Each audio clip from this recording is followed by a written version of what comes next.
Góðan daginn, kæru vinir. Gamlir atvinnuhættir í Hafnarfirði eru mikið til horfnir og fátt eins gert og var þá. Þú ferð ekkert niður inn í eitthvað frystihús og sér hauga fiski í móttöku eins og þú gast gert til að mynda í bæjarútgerð Hafnarfjarðar meðan hún var þarna, og þá var verið að landa, hvort sem var upp úr togara eða bát, og þegar búið verið að vigta aflan og vigtar skúrnum, þá fór hann ragleitt inn í móttöku fiskvinnslunar og störtaði fiskinu þar. Þannig hann lá bara í haug og í kös þarna á gólfinu, og ég man ekki hvort að liftari var þar sem ýtti á haugin og fekk hann á bandið, eða hvort það var stingur, ég man ekki hvort var. Sjálfsagt hefur bæði í gangi svona eftir í hvað menn nefndu. En allavega þetta sér þú ekki lengur, því að fyrst og fremst er allur fiskur komin í kör, fiski kör, og þetta fer á bílpall og er ekki inn í fiskvinnslunar, þær eru nú ennþá þarna. En svo er öllu bara lokað, þú kemst ekkert að. Þannig að þú sérði ekkert hvað er að vera. En á mínum ungdómsárum og lengi áður reyndar, þá voru bara stóru hurðarnar opnar. Og stóðu opnar þangað til kvöldið þegar að fiskvinnslu lauk.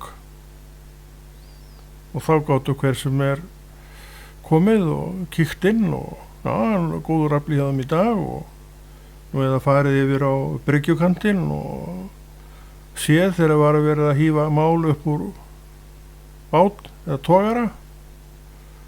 Allt sýnilegt.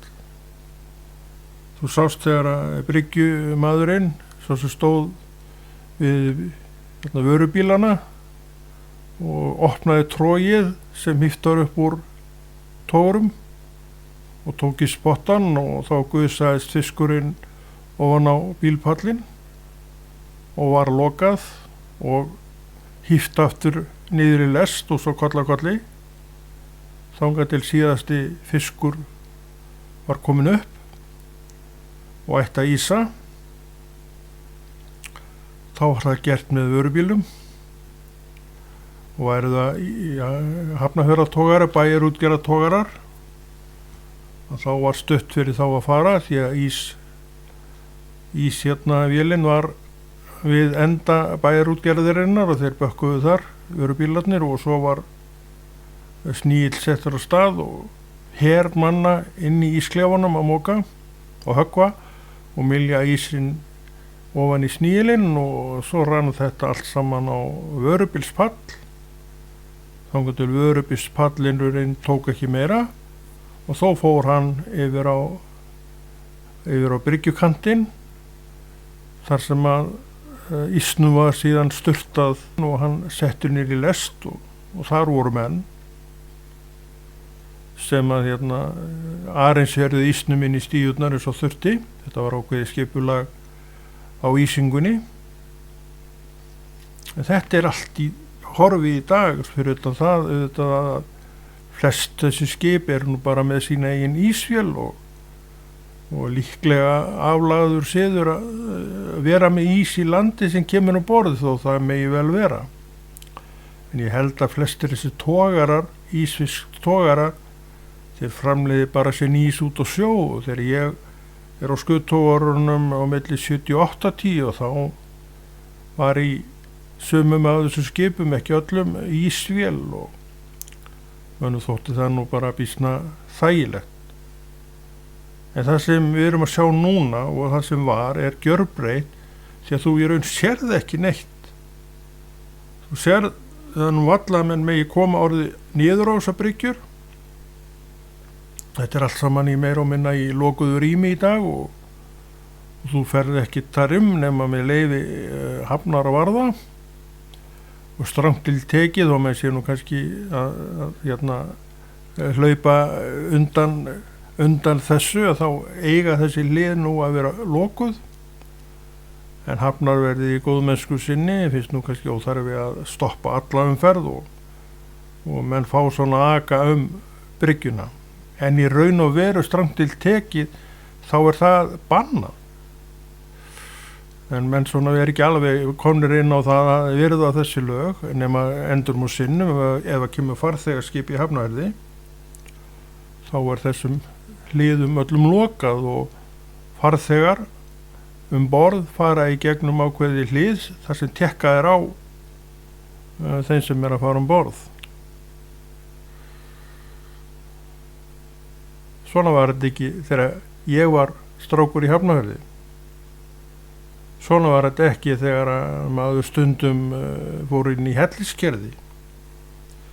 Maður fór oft þangað inn og þetta var bara örstuttur gangur heima frá mér úr Kóngsgerði niður í Hellisgerði. Það hefur verið svona 3-4 mínútna gangur.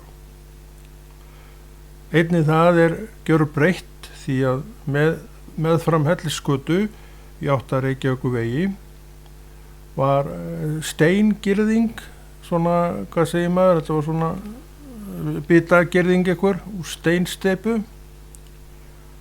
og miðri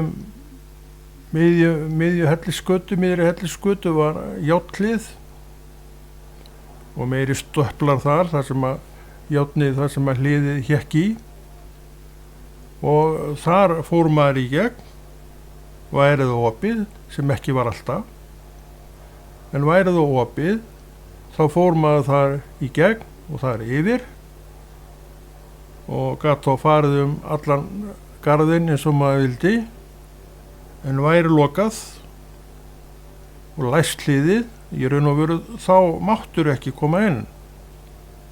En strákurinn þessi og fleiri strákar áttu til að fara yfir vegginn sem var nú ekki neitt stórmál að gera.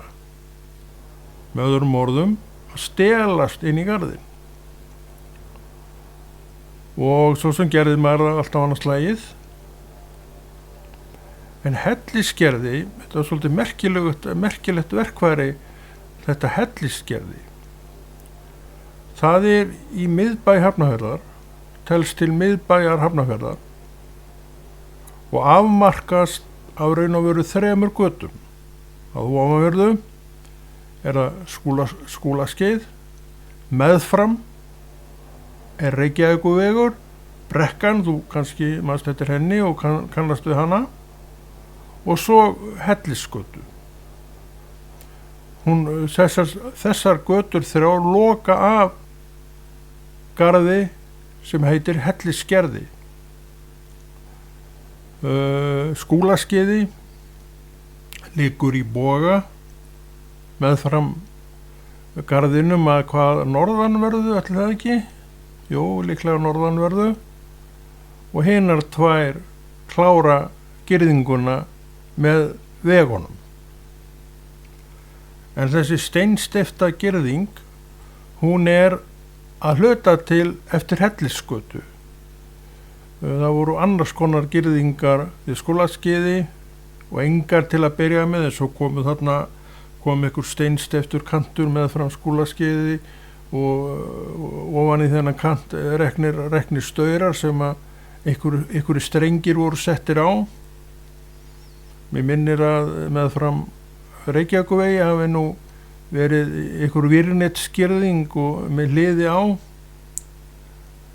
En á Hellisgötunni var veglegri girðing og nokkuð falleg, verður nú að segja það eins og og alltaf skildi hann vera þar hann Sigvaldi vinur okkar. Við kölluðum hann Hyggvaldi, því hann talaði svolítið svona, við kölluðum hann alltaf Hyggvalda, afsakið að við segjum þetta. Og maður þekkti hann svo sem ekki neitt, en ég held að þetta hafi verið vænsti maður. En Sigvaldi þessi, hann var Jóhannsson og hann líklega formaður félagsins sem upphafsmaður garðsins, upphafsfélag garðsins. Þetta málfundafélag, eins og það var kallað, hét Magni.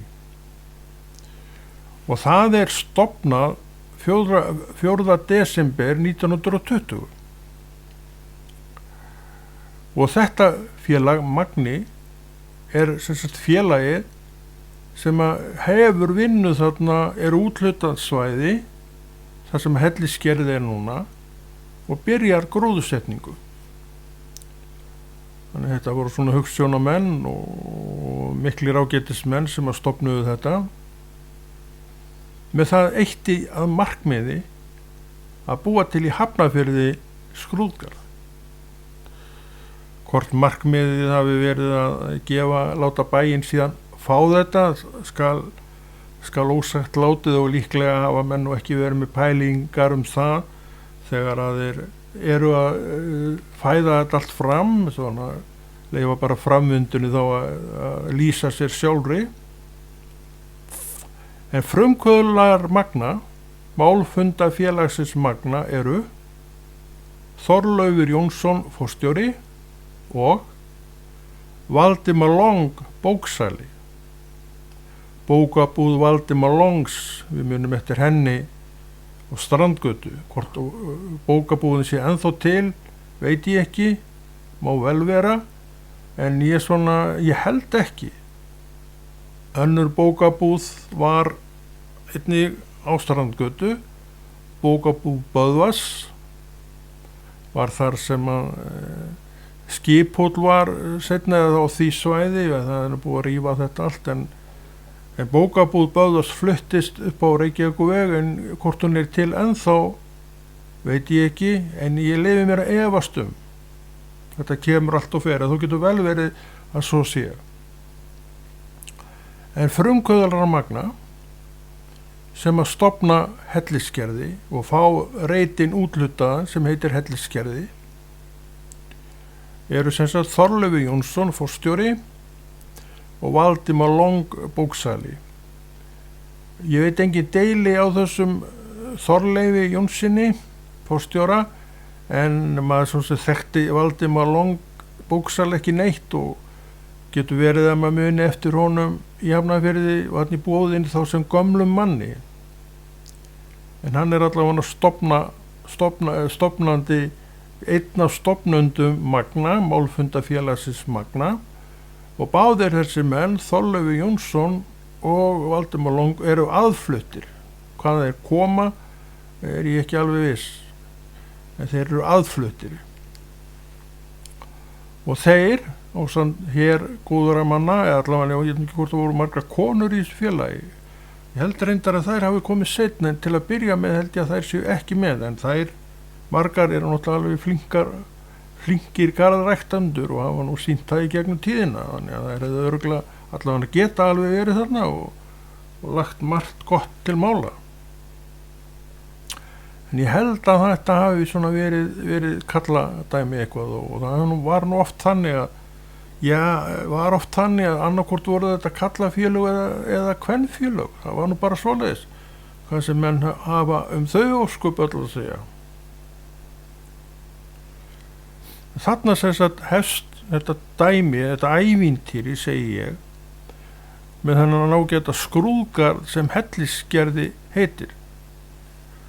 Að það allt saman hófst með þessum tveim mönnum, gróður áhuga mönnum, og þeir fá sem sagt þessu vorum að tala úthlutaðan reit þarna þar sem Hellisgerði er núna. Þetta er árið 1924 sem fyrsta plantan er gróður sett í þessum garði. Ein planta, hún gerir nú ekki mikla fegurð, en það er allan að byrjun að einhverju stærra. Og árin líða og áratugirnir. 1955 er garðurinn orðinn helmingi stærri en hann var í upphafi. Og stærð garðsins eins og hann er í dag, ég var nú ekki með neitt fleipur að sé búin að vera í þessari stærð alveg alla mína tíð. En 1955 verður hann samt helmingi stærri. Kannski komst hann í þá stærð sem hann er í dag þá, árið 1955, en ég minnist þess ekki að hann hafi stækkað allavega síðan maður fór að muna eftir sér. Við fluttum á Hellisskutuna 1960, þetta var maður bara barn þá og var nú ekki mikið að velta þessu fyrir sér, en fljótlega fer maður nú að veita þessum garði athygli og fljótlega fer maður að fara þar og svona í minningunni þá var þessi stærð sem honum í dag komin.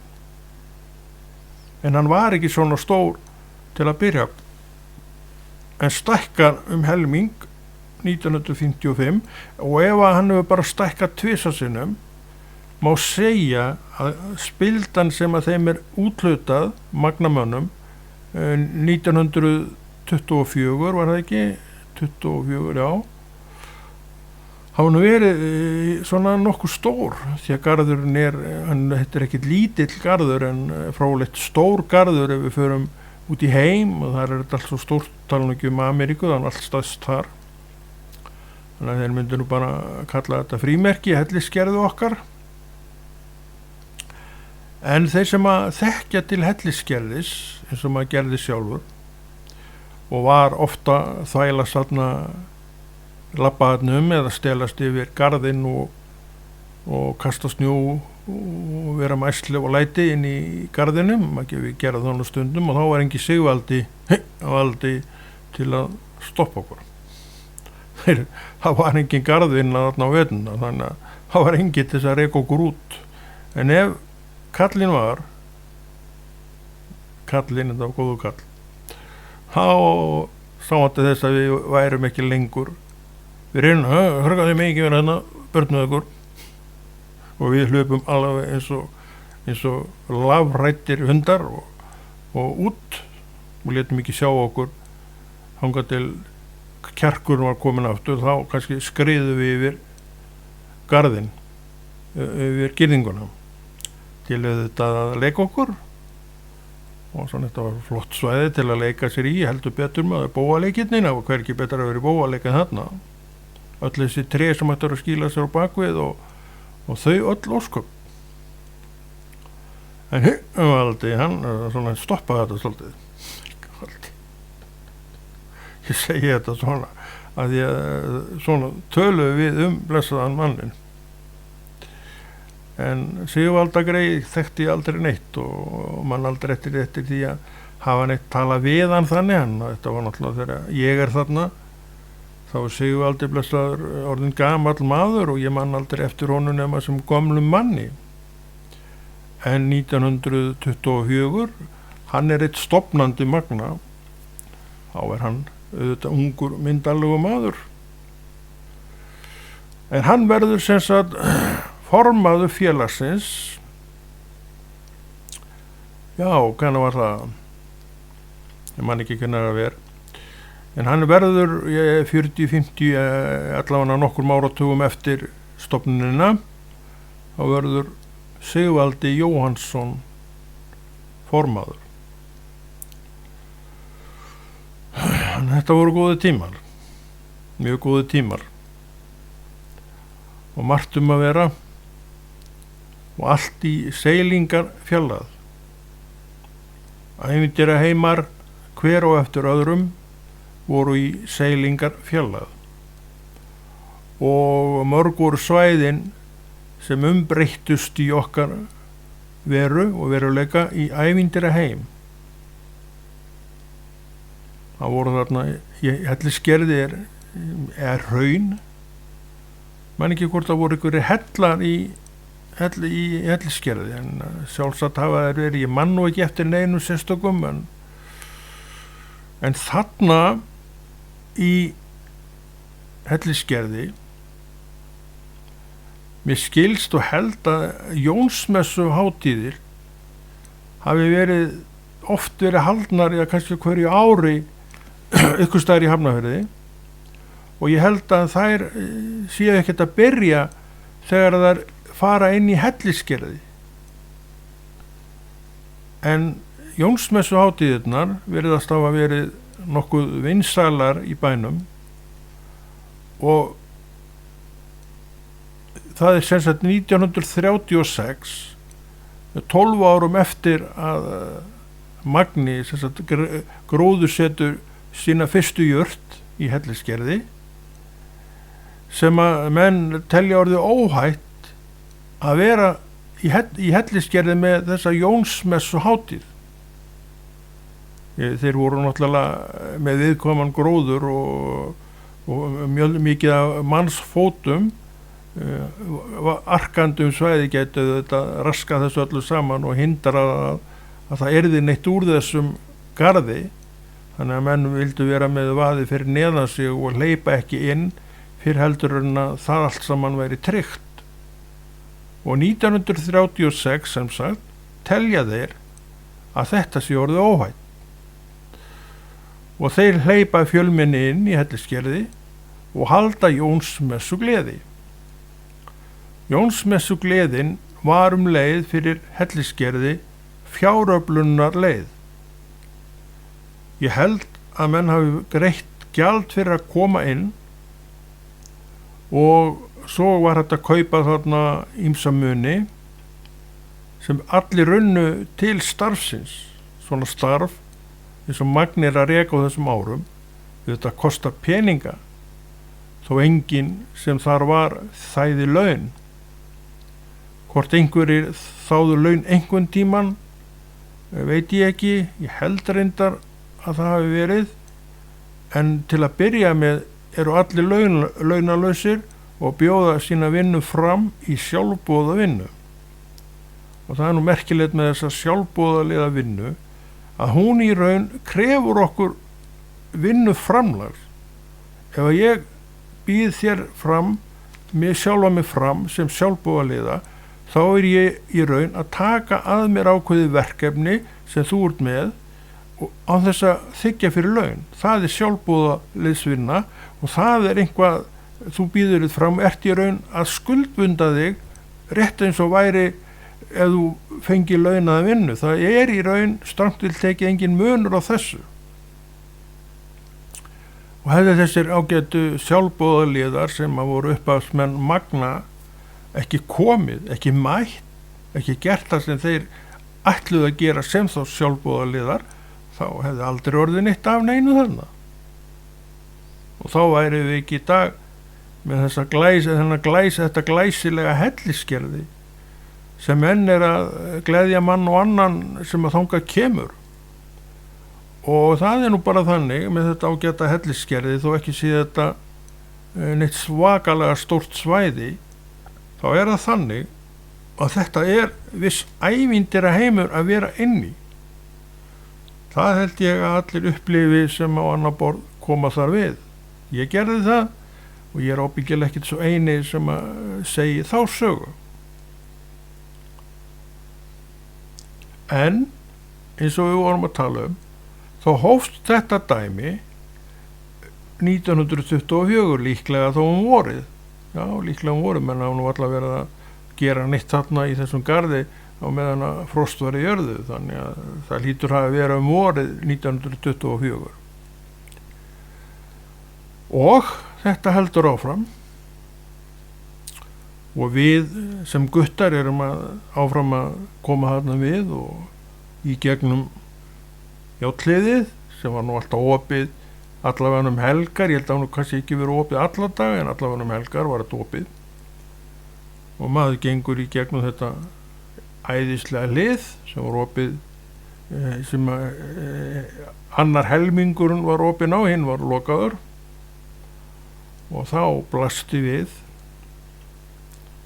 apagreið á kletti, tilhögnum kletti, og ef þú vildir og ef þú áttir aur þá gastu snúið upp á eyrun. Þú gaman að snúa upp á eyru, eða ekki? Og hvað gerðist þá? Jú, apinn rak, eða var þetta svertingi? Já, ég held að þetta nú verið svertingi en ekki api, en þetta var svertingi. Og hvað gerði hann þá? Hann rak út úr sér tunguna. Og ef þú varst með eitthvað smá pening á þér, og þá gastu lagt hann á tunguna og snúið eyranu tilbaka og þá gleifti svertingin krónuna eða túkallin eða fimmeringin eða hvað þetta var. þetta var ein söfnunarleiðin auðvitað fyrir starfið, þetta voru allt söfnunarleiðir og þessi api er mörgum hafnfirðingnum afskaplega minnisstæður en einn daginn þá held ég að ég sé að fara rétt með var nú stólið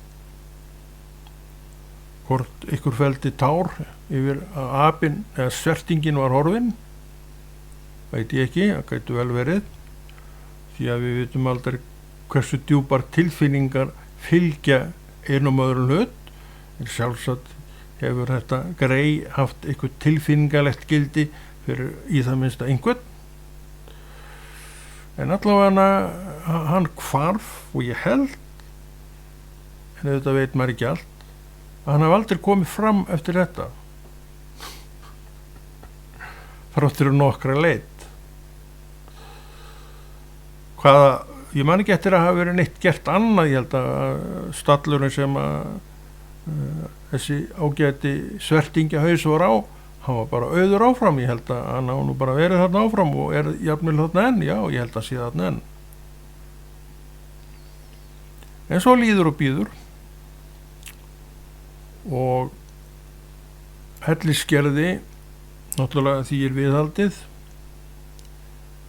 þegar að Sigvaldi er þarna þá er hann á vegum Magna ég svo sem fylgdist ekkert með því en ég mann reyndar aldrei eftir neinum nema Sigvalda á samfestinginu þarna með garðhrífu að stússast í kringum beð og blóm í þessum ágætagarði en hann var oft þarna ég held að varla hafi liðið svo dagur að Sigvaldi kæmi ekki þangað með garðhóvöldinni sín og sendi þessum mikla garði sínum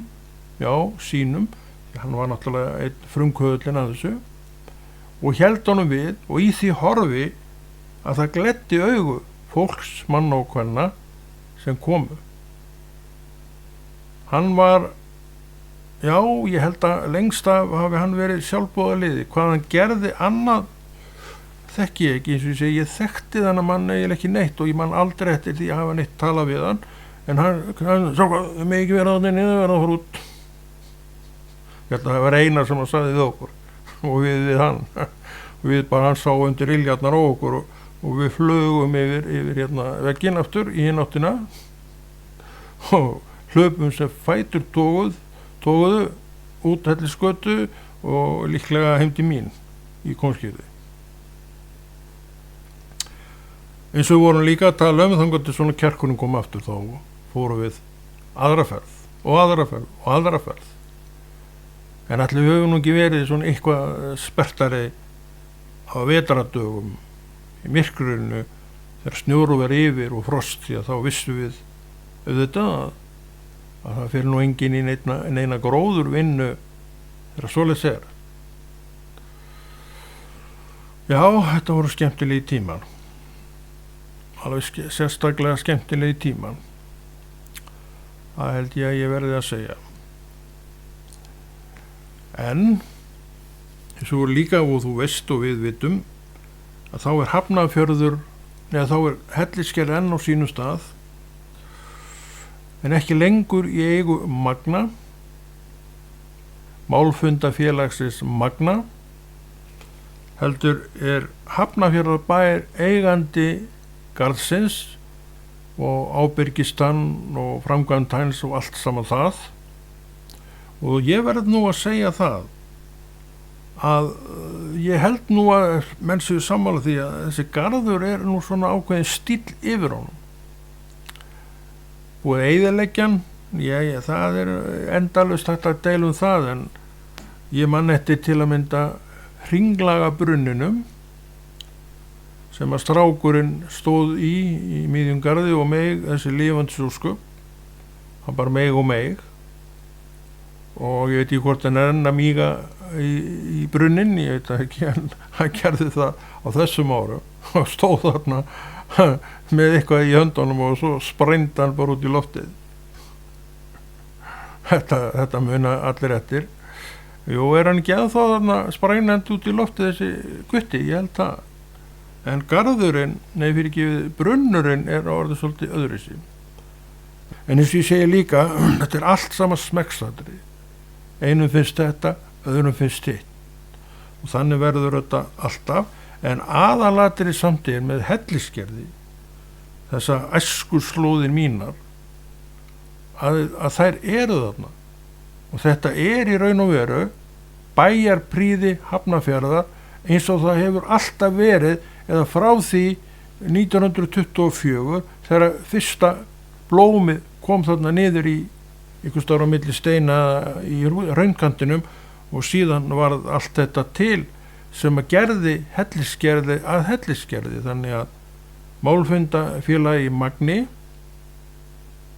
á mikinn heiður skilið fyrir að hafa staðið að þessu, og þessir ágætu menn, þá Þorleifur Jónsson, forstjóri, og Valdimar Long, bóksali, eiga heiðurinn að þessu öllu, og ekki einu sinni innfættir gaflara, heldur aðfluttir menn, með hvað líklega hjarta fyrir þessu bæjarstæði, sem þetta allt öðruvísi í dag heldur en það var nokkun tímar þá 1924, þegar húsin í bænum eru bara, ég segi nú ekki teljandi og fingurum beggja henda, heldur svona ekkert mjög mörg, íbúarnir kannski 1-2 þúsund, eitthvað svoleiðis, en þeir eru yfir 30.000 í dag. Við sjáum að allt byrjar þetta einhvern veginn, það sem við erum að stástaði í dag, það á sína sögu, og þessi saga alveg stórmerkileg, finnst okkur það ekki? Og ég að reyfi upp mínar æskusögur, geta alveg dreigið þetta þau, því að þetta hellisgerði var partur af minni æsku. Eins og við vorum að tala hér í upphafi, þá var 3-4 mínútna gangur heiman frá mér og niður að þessu hliði, og ennþá ekki nema 2 mínútur ef maður stalst við vegginn, en ef maður ætlaði að fara í gegnum hliðið, þá var þetta kannski 3-4 mínútur. Og eins líka, ég var að tala á þannig, þá ég ekki vissum hvort það voru fleiri starfsmenn garðsins en Sigvaldi. Ég man aldrei eftir nema honum einum. Kannski voru þarna fleiri, en maður sá allavega bara þennan eina. Mann eftir honum í samfestinginu sínum, með rífuna og eitthvað svona litla gróðurskóflu með sér, bara alltaf þegar maður var þarna. Þannig hann var rosalega ötull og duglegur við að halda þessum garði við, en þá að stórum hluta, þegar þetta og ég man eftir Sigvalda í hellisgerði, þá garðurinn eiginlega komin á þann stað sem hann í dag, og þetta eru áratugi síðan, hálföld síðan, að þetta var eða meira. Það var bara, krakki, þetta verið fyrir, svona 63-4 eitthvað svoleið, sem maður að vappast inn í hellisgerði og skríðandi yfir steingirðinguna, eða farandi í gegnum hliðið, og ég held að maður var alltaf snúið upp á eyrun og abanum eða svertingjanum, en stundu gaf maður hún pening. Það var örugglega ekki nema bara stundum, en ég held að maður var alltaf komið á þannig og snúið upp á eyrun, bara til þess að sjá hann rek út þessu tunguna. Það var svolítið snið og hugmynd, þessi ágæti haus þarna. Og það var ábyggilega eitthvað klinki sem kom í hann. Það var rennir í að fólki, og menn vissu að þetta var svona hjálpartæki fyrir starfið að gera það sem það þurfti að gera, og menn voru alveg held ég tilbúinir til þess að láta einhverja krónur þarna í, og þá voru nú þeir tímar að menn treystu nú hverjir öðrum og voru ekki með þjófa í hverju horni eins og í dag. Þannig að menn voru bara vissu það að þessi færi þarna ofan í upp í ginið á svertingjónum, að það skilaði sér þangað eins og sagt var. Þeir tímar voru nú þá, og þeir tímar voru nú upp á Íslandi að menn bara treystu orðum hvers annars, með þess að hestamenn sem voru alveg þekktir fyrir prang og alls konar, að hve margir hestar, það var einmitt á þessum árum, svipum tíma, það var hringt austur í land, vestur á Firði eða hvað sem og þar var hestur til sölu og eigandi hestsins lýst honum og menn keyptu hestin af lýsingunni í gegnum síman og fengu það sem að sagt var. Svona var þetta. Þess að það var þetta að treysta orðum manna. Hver treystir orðum manna í dag nema að minnst ákosti 3 staðfesti að það sé nú eitthvað sannleikskorn í því sem að sagt er. Þegar ég var ungur maður, ég var nú í hestum tíma, þá var þetta svona. Og ég veit að hestamenn sem á mínum aldri mun eftir þessu og staðfesta þetta alveg hygglust því að svona var þetta. Hringja einhvað sveit eða borg eða bæ og hestur til sölu, jú, hvernig er hann? Hann er svona, kaupa hann og það kom og hann var eins og hún var lýst. Já, einir, svona var þetta nú þá og gott að vera þá til og það er líka bara gott að vera til núna. En margt hefur breyst, því get ég lofað ykkur, eins og vorum að tala áðan í upphafi, í fiskinn. Þú sérð varla fisk í vinslu neinstað.